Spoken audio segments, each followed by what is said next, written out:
Hello friends, today we are going to discuss the first order reaction. Before that, we should understand what is the order. Order is nothing but when we write down the rate law equation in this form, R is equal to K into A raised to X into B raised to Y, and the order is defined as the order of reaction is defined as the sum of all exponents to which the concentration are raised in the rate law equation. The sum of all exponent means x plus y. The total number of x plus y is known as order of equation. Today we are discuss the first order reaction. Let us start. Consider the general reaction. When A gives product P,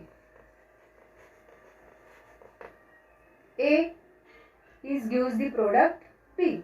The rate regarding to this reaction minus dA by dt, where the negative sign is indicate that the concentration of reactant A decreases with respect to time.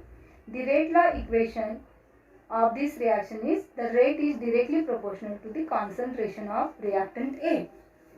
When we compare both the equation, we will be get that minus dA by dt is equal to or directly proportional to the A.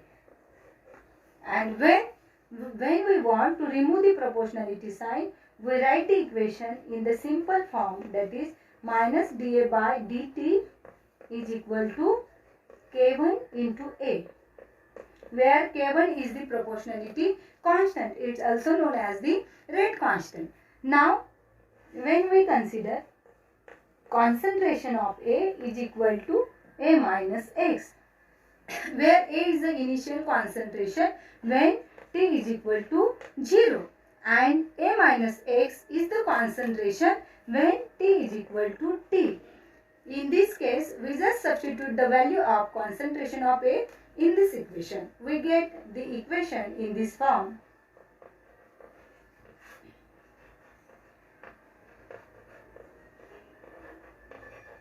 After simplifying this equation, we will get that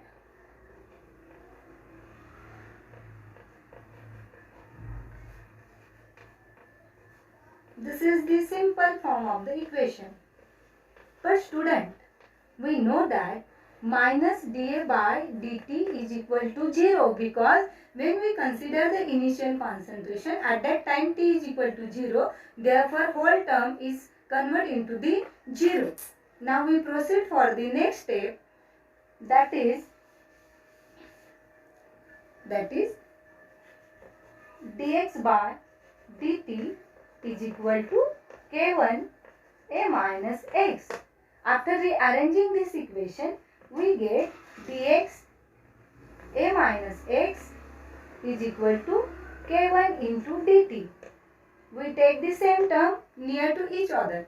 When we integrate the above equation by using the proper limits, x is equal to 0 when t is equal to 0, we will be get, this is the equation, t is equal to 0, t is equal to t, integrate to dt. What will happen here? What happened? The t is equal to 0, t is equal to t. We have to keep k1 outside the integration because k1 is the rate constant. And after writing this one in the integration form, we will be get very simple equation, that is minus log of A minus X bracket complete 0 to X, and same form K1 into T 0 to T.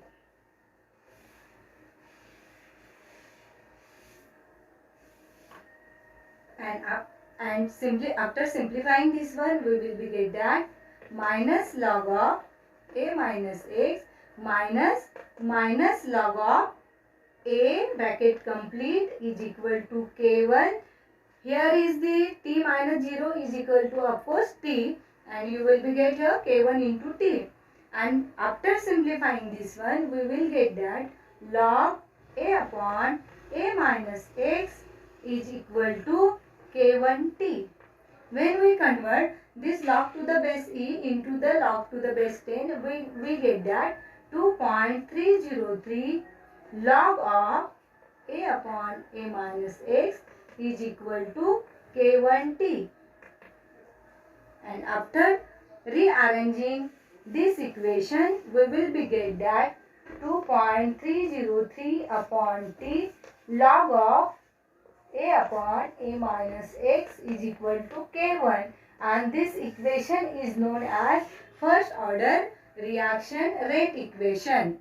Okay, for this step we just take and understand this equation. You should be remember this is the steps. This is the very important step because in this step we will use the very simple mathematical rules of integration. Tomorrow we will see the characteristic properties of first order reaction. Thank you.